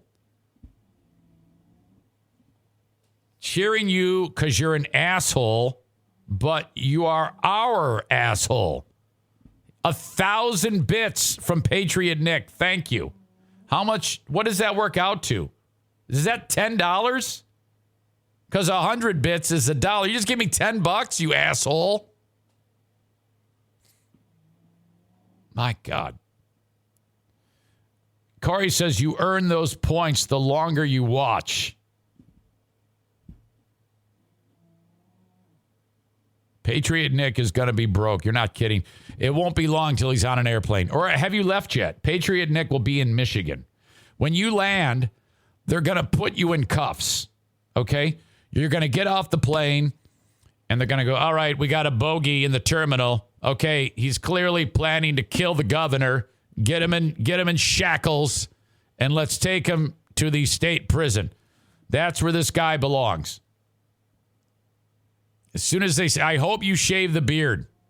You know how, like, when Mohammed Atta took down the World Trade Centers, he shaved his beard so that he would blend in with the rest of the people? You look like such a domestic terrorist that you should follow the path of Mohammed Atta when it comes to flying a plane. You should shave your fucking beard. Otherwise, you're going to be arrested. Corey adds, Eric, you used to show points you earn through watching the... Listen to what you wrote, okay? And then he calls me an old fuck. He sits there, and this is his comment, word for word. See if you can follow along with this. You used to show point you earn through watching the do stuff like highlight a message like this. You fucking idiot. Look at the goddamn keyboard when you write. How can you possibly, and then don't you when you say it and then look at it, you're like, wait, what did I say? How the fuck can I expect Eric to understand what the fuck I'm talking about? Let me try this one. If you're on mobile, click the little circle on the lower left where it shows how many show points you have, and you can see all this stuff you can do with them. Well, at least that's a coherent sentence. Jesus. All right. T-shirts, EricZaneShow.com. Click merch. Paintball, TC Paintball GR in Grand Rapids, Michigan. The tarantula farmer tried to get me to compete with him on his team. He's got Eric Zane on the logo of the jersey. I guess Mays is already screwing things up by not being able to be there at the paintball fight that he's supposed to have. What is wrong with you? And I can't commit for that long. Besides, I suck. You don't want me on that team. Folks, if you want to get a group together and go see Rick at TC Paintball, oh my God, you will not be let down. Think about the fun that you're going to have, especially during the winter months. Jesus, kids are sitting around wondering what to do. Get a group of the dads with their kids together and go play paintball at TC Paintball. Call ahead, say, I'm bringing a group of 20 neighborhood kids and dads and moms. We're going to have a great time. We're going to have pizza. We're going to have beers in the parking lot. It's going to be great. TCPaintballGR.com. You walk in, you throw your money at them. They throw guns and masks and paint at you. You load it up. They got refs on the field saying, you, old man, you're out. Oh, my God, so much fun. An unbelievable entertainment destination in Grand Rapids, Michigan. TC Paintball. A&E Heating and Cooling. Get the furnace system checked at A&E Heating and Cooling online at aeheatingcooling.net. 616-516-8579. That furnace needs to be tuned up, man. And just remember, if it goes south during a cold night this winter, first of all, don't say that I didn't warn you. I warned you. It's going to happen. It won't happen if you get that thing checked up regularly. It's problems occur when you don't keep it clean or maintain it. All right? It's a dirty job burning fuel in your home. That thing needs to be cleaned. Stand by. And then there's Irvine's Auto Repair, Grand Rapids Hybrid and EV. 616-532-6600 for Irvine's Auto Repair, Grand Rapids Hybrid and EV. Thank you so much for being a sponsor of the show. If you need your vehicle fixed and you are in West Michigan, this is where you should take it. If you got a hybrid, there's only one choice, man. They are the best. All the other companies, all the other car dealers in town, when they're in their shops, they can't get the hybrid to do what it's supposed to do because of whatever maintenance, they call Irvine's. A lot of their work comes from dealerships. So with that, knowing that, I mean, why wouldn't you take your hybrid or electric vehicle to Irvine's, constantly updating their employees with a new knowledge base? It is absolutely imperative that they do that. That's how they stay on the cutting edge of technology for repairing automobiles. Something as simple as an oil change or a fluid flush, they do it all at Irvine's. Wheel alignment, you name it. Brakes, I got muffler. Irvine's Auto Repair, Grand Rapids Hybrid and EV. Okay, I got to go pee. I got to pee and I need water. I'm not done.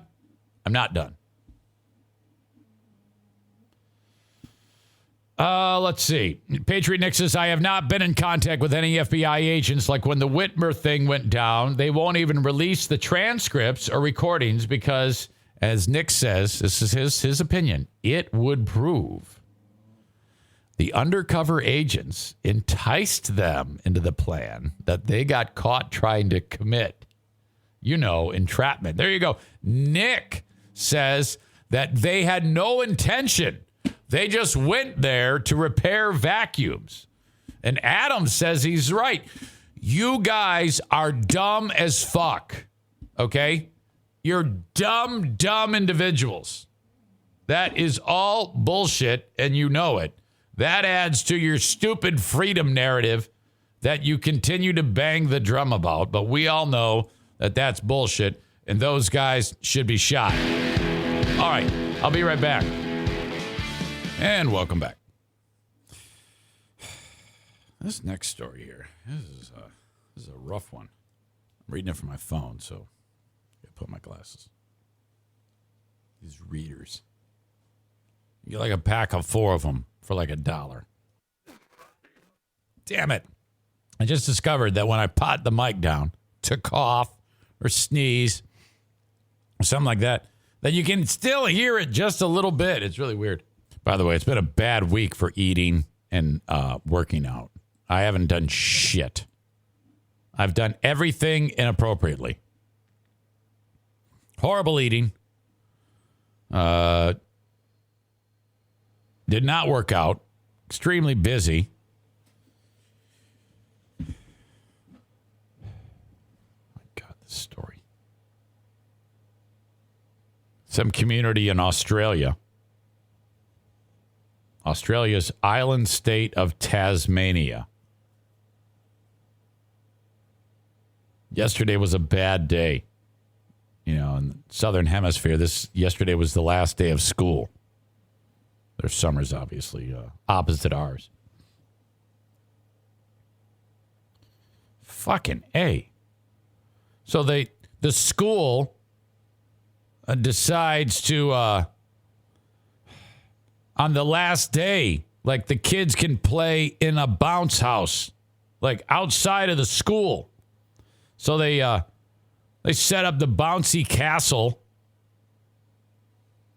Who knew that these things need to be banned? All right? Because I've seen, there's video that exists of these things getting, a big gust of wind comes flying through and pulls them into the air. I don't know if they've been this devastating, though. Shit. This is almost like that Afghani plane ride. 4 kids are dead. The bounce castle was swept up by a gigantic gust of wind. Actually, 5 dead kids. And sucked it away. All the people are like, oh, what a great day. It's the last day of school. No more teachers, no more books. Let's go. Let's get ready for a great summer. Go into the bounce house. And some huge gust of wind pulls it up into the air. And like 30 to 40 feet, it then tipped on its side, and the kids come flying out of it. Can you imagine if the bounce house was shaped like a salt shaker?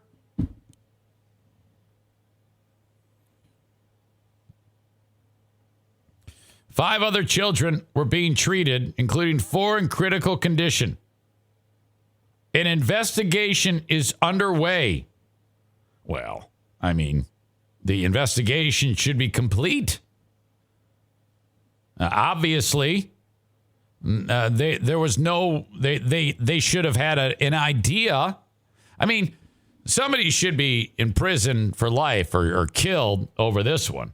I mean, because if you're setting up the bounce house, I doubt it was a calm day to begin with. And that thing was probably shaking like crazy. It isn't like they were just sitting there and there's no wind, and then all of a sudden a 90-mile-an-hour gust of wind comes blasting in and picks it up. I can only imagine this. Jesus, the horror. And that's something you never get over, right?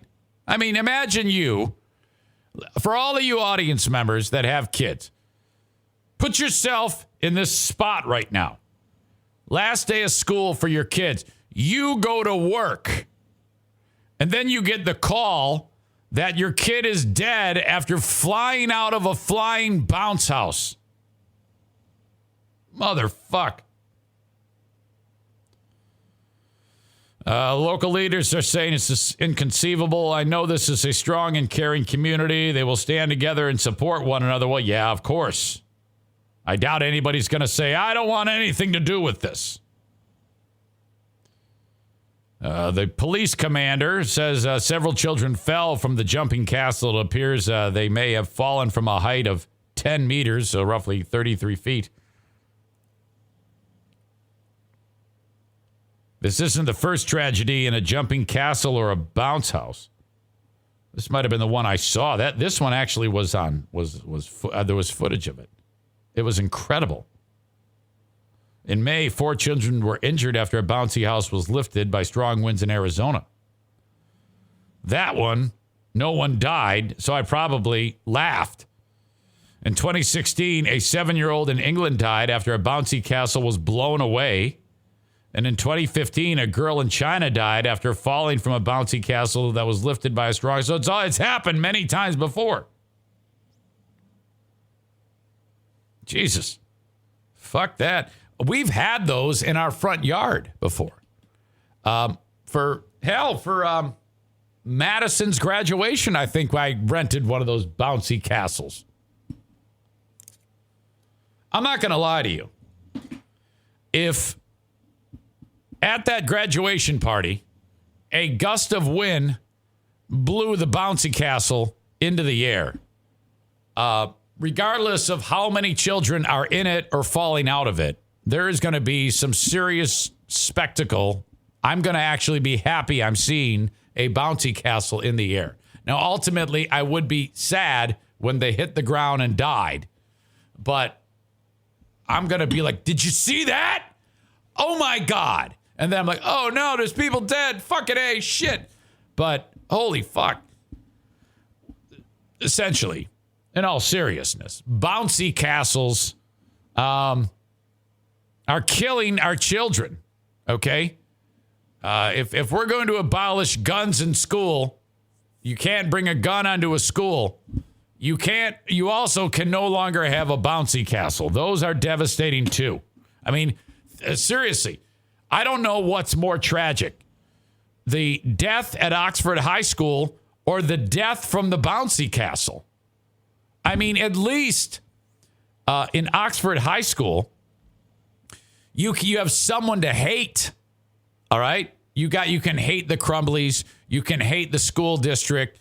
Somebody's going to go to prison. The bouncy castle death, you can't hate the wind. You can't put the wind in jail. So I think that if I had to choose of the death of my kids, I would choose school shooting over bouncy house death.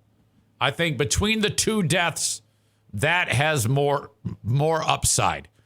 School shooting, superior in scope than bouncy house death. At the end of the day, you have someone you can take it out on, because you could maybe burn the house down of the people, the family members of the kid who shot up the school, shit like that.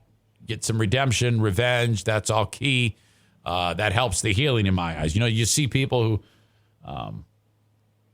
like when something tragic happens, like Oxford, like, hey, I forgive the shooter. It's like, well, I would not do that.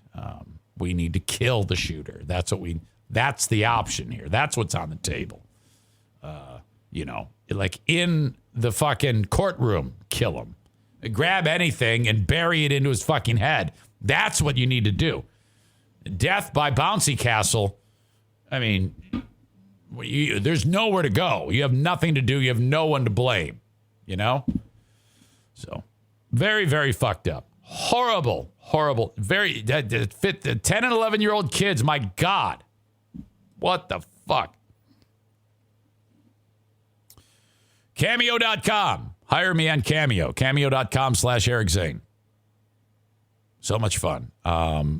Birthday wishes, roasting, whatever you need. Cameo.com/Eric Zane. I can make it as dirty or as mean as you like. Let's plan another get-together at Bosco's Pub. You all went there just 2 days ago, and I'm so glad you went. Thank you very much for that. That's very kind. Doug loved it. I saw that Stevie very cutely gave a middle finger in that picture that Doug took. And it was posted to Zaniacs United. And I saw Zaniac Jackie in New Jersey was critical of that. Wait, what? There they are at Bosco's Pub, having a great time. You got Stevie giving the finger, Amanda with this look on her face. Dean with his phone thing in his ear. Nick Schaefer next to him, the young boy looking terrified. Lydia asleep. Chris Bruinsma looking the other way. Half of Crank's face. Andrea with stroke face. Half black Neil. All there. Who am I forgetting? I don't think anybody else. Am I forgetting anybody else? All there at Bosco's Pub. I need to be there for the next one. I would love to do it tonight, but I'm podcasting tonight with Ben. I tried to get it done early. I actually tried to schedule the podcast with Ben tonight at 5 p.m. And he's like, I can't do it, man. I'm still driving, still delivering packages for Christmas. Like, don't worry, buddy. Let's do it at 7. And then, it just gets a little late. It just gets a little late. So I can't do it. Oh, Kate says, the description of all the Zaniacs. Oh, my God. Yeah, that was great. The menu. Okay, no, this is not fucking Wolfgang Puck, but it is the best burger you are going to have. Holy shit. That's not the only thing that they have on the menu, but you're going to love it. I love the burgers so much. I want to eat 2 when I go there, but because I'm a real foodie, but I just can't get up the nerve. Podcast 7 tonight with Ben. Bosco's Pub in Hudsonville, Michigan. Find them online, boscospub.com. Kate says she's visiting the area in July. Yes, that's a great idea. We'll go to Bosco's. I'm glad you're visiting. Is Paul coming? You got to bring Paul.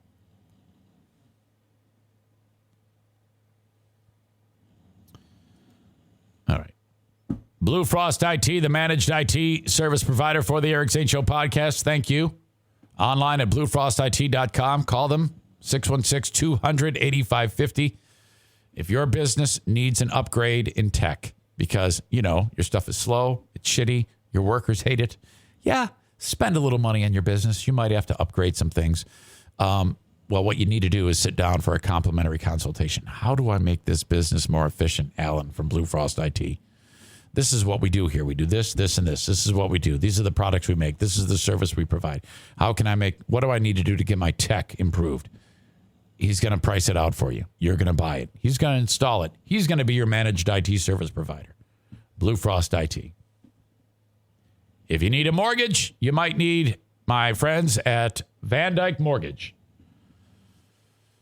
The Mario Flores Lakeshore team of Van Dyke Mortgage. 231-332-6505.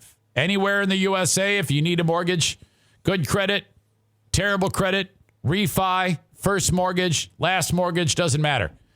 Anywhere in the U.S., the exception of Maine, Alaska, Hawaii, South Carolina, 231-332-6505.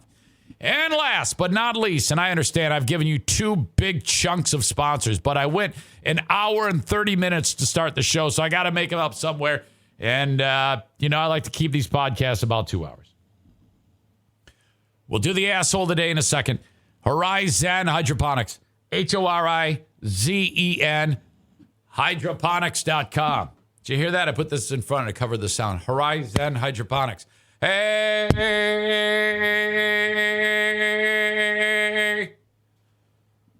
Horizon Hydroponics.com. If you're growing anything indoors during these cold months, you need what they sell. You want your cannabis to grow big, strong, tall. You want a bountiful harvest, okay? Give the gift of marijuana.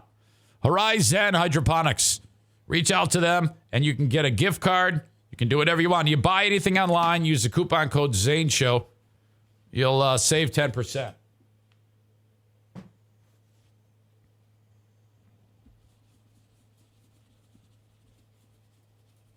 Shipped anywhere in the U.S., too, by the way. Orders $250 and over. The shipping is free. Asshole of the day. I think I have an idea, but I'm wondering what you think should be the asshole of the day.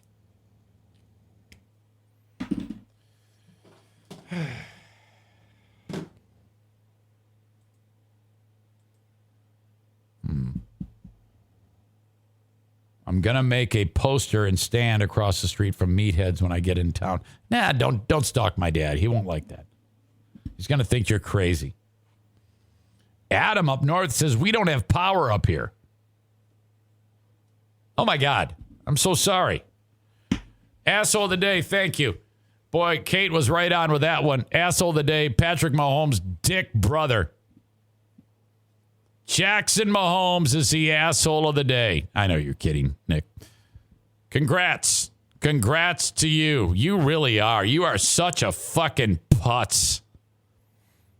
And that goes for any of you fucking Generation Zers who act that way. With your sense of entitlement. Go fuck yourself, you little shit. Punk. All right.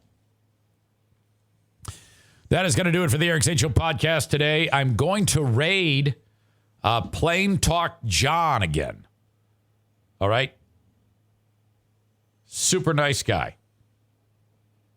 And he loves it when you all raid. I haven't really listened to the show. I did hear him yesterday and see him talk about you all and mention the show. So he's just another scrapper trying to do a show. And I think he does it every day.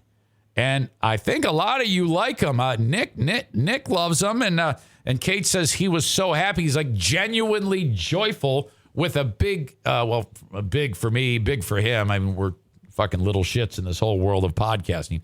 But he loves it. So I like making him happy. The Duchess of New Jersey says he doesn't like bad language. Well, he would be uncomfortable here. I'll tell you that. Corey says he blocks just about everything I say in there. Yeah, you might want to keep it above board with Plain Talk John. Great. Gabagool says, get the NFK in there spewing out words. Yeah, right. All right. So you guys, thanks for another great week of podcasting. I think this is show 720. I think it is. So that's just incredible.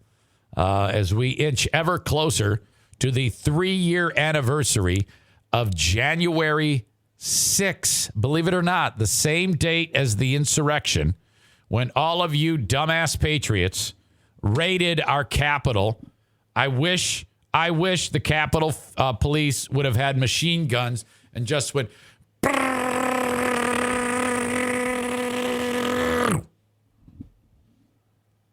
That is the 3-year anniversary of the show. Insurrection Day is 3-year anniversary of the podcast. Isn't that awesome? I'll never forget it, man. I was seated right in this room. No idea what I was going to do. Did not have any intention of being a full-time podcaster. Here we are. Because of you, we have managed to do it. All right, folks. Thank you. Short week next week because of Christmas. And I will talk to you on Patreon. I'd love to see you on Patreon. If you talk about contributing money to the show. It's one thing you guys giving bits and stuff like that. That's, that is such a flattering thing. I want to make sure that on Patreon, I give you my all. So if you like the free podcast and you want to hear more, sign up on Patreon. 15 plus hours a week. Every week, no one on Patreon gives you more. And it's just $5 a month to start. Thank you. Patreon.com/Eric Zane. Patreon.com/Eric Zane. Eric Zane, all one word. All right. I'm going to roll a commercial for the Twitch audience and make about 3 cents. Zaniac Zoom on Saturday night. I'm going to get fucked up on a Zaniac Zoom. Sign up for Zaniacs United if you want more details on that. What else am I going to talk about? Oh, and then I'll raid Plain Talk John in just a minute. Okay, as always, you guys are the best. Thank you so much. Have a good one. Bye-bye. Hey, friends, I'm Janet Varney, and I was the voice of Korra in The Legend of Korra. And I'm Dante Bosco, the voice of Zuko on The Last Airbender. And we're your hosts for Braving the Elements, Nickelodeon's podcast celebrating all things Avatarverse. Whether you're a bender or a non-bender, everybody's welcome, even if you're not from the Fire Nation. That's very generous of you. Listen to Avatar Braving the Elements on the iHeartRadio app, Apple Podcasts, or wherever you get your podcasts. Whatever brings you the most joy this holiday season, Best Buy has the tech to make it happen. Maybe it's welcoming your guests with a sparkling clean home with the help of a new robot vacuum, or cooking dinner to crispy perfection in less time with a new air fryer. Or maybe it's just a cozy holiday movie marathon on a new flat-screen TV. Best Buy has you covered no matter what you're looking for. Get your gifts at Best Buy fast and free, including free next-day delivery on thousands of items. Visit bestbuy.com or download the app to shop now.